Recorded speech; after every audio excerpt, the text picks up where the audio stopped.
Israel Rica Production.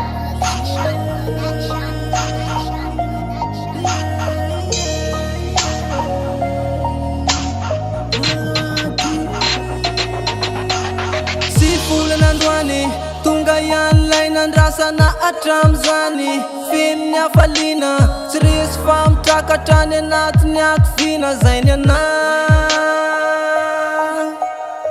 arabainy anao bebi tafita tsy narary de arabaina korsandro tonga eto tany welcome welcome welcome welcome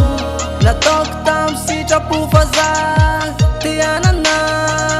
namana laila ary tsy nandafanane ye zay niriko sy nilay kopikole amina amina amina amina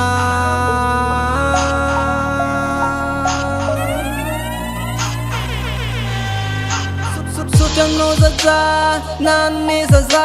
taritiko amy tsara izy anaraka any ana de aza velo resy ny fakapanany arenako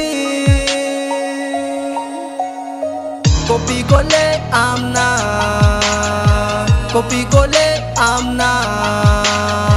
kopikole amina kopikole amina kopikole am dadanizy kopikole amina kopikole amina kopikole amina kopikole amina kopikole am dadanizy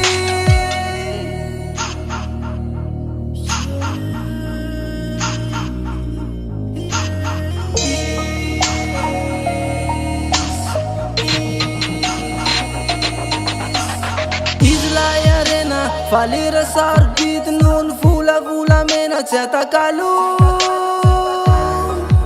ampianariko amindra tsy ho lavo raha mandalo kopikole amina kopikole amina kopikole amina kopikole amina kopikole am dadanizy kopikole amina kopikole amina kopikole amina kopikole amina kopikole am dadanizy kopikole amina kopikole amina kopikole amina kopikole amina kopikole am dadanizy kopikole amina kopikole amina kopikole amina kopikole amina kopikole am dadanizy